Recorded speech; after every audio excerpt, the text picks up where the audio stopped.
bruh, I did a funeral. Where they do that at? Wow. I'm like, yo, where the hell could be? I'm like, okay, you know what? But you know what? I'm not gonna lie. I'm telling you, I was eating my chicken, dog, and then like we're gonna bring to this not a stage to the mic testimony, and it was really a crazy situation. My cousin, his baby girl, not even 3 months old, she passed away. Oh, God bless. Yeah, and oh, so adorable. And so that was real heavy for everybody, especially for my cousin, who's also my godbrother. Right. And everybody was there and he had such a nice thing. He did the repast in a castle. It was a castle that he wanted to take his daughter to, and he said that he wouldn't never be able to take her, so he was sending her home. And the repast was in this beautiful castle out in Pittsburgh, uh, Pennsylvania. It was out there. Right. Yeah. And anyways, I and family will do that to you. So I'm eating my chicken, Don, and then he's on the mic, and then he says, "We're gonna have TESA MONIE come to the stage." I'm like, huh? Like, I'm like, and everybody, my mom's like, "Okay, well, we'll go on there, go you." I'm like, wait, but it's a funeral. It's like, what about? I'm not prepared for this. I didn't like, set up like it's a funeral. Where they do funerals at? Right. Oh man.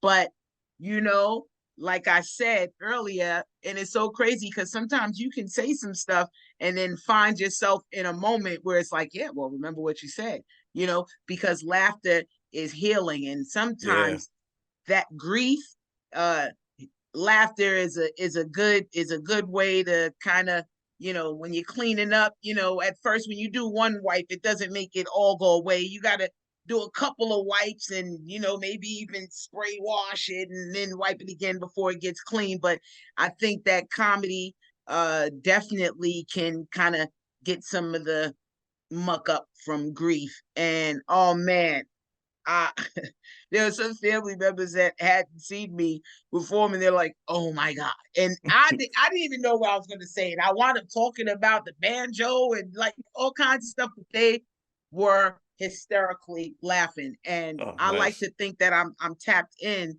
So even though I felt like I wasn't prepared,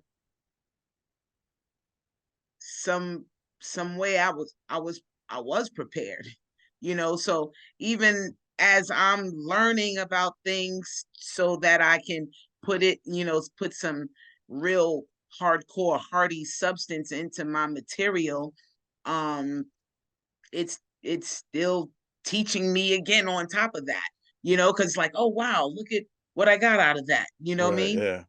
Yeah. Laughter is the best medicine. So, anyways, I put them on the laugh yoga because they ain't know about it. Shut up. Boy, it's so amazing. It feels good. And that's probably would be like the toughest audience imaginable at something like Right, that, and to be right. able to turn that around, and even the fact that he called you up just says that he knew that everyone needed a break. Bruh, I was mad though. I'm not gonna hold you. I was mad because I'm like, oh my God, I'm not prepared. And like it's a funeral. Like, what do now you already know off the rip, it's okay, you're gonna tap into the clean catalog, right? Right. Exactly. You got aunties and grandmas and stuff there, It's like, and then you gotta flip through the Rolodex really quickly. It's like, oh no, not that one, not the one, not the one about the dolphin penis. No, that one's not gonna The do here. dolphin We can, penis. keep going. Whatever comes out, comes out, and just that on top of energy and just being able to. I like to connect with my audience, in some way, shape, fashion, or form, and the energy I think is the first thing that kind of grabs them and grabs me.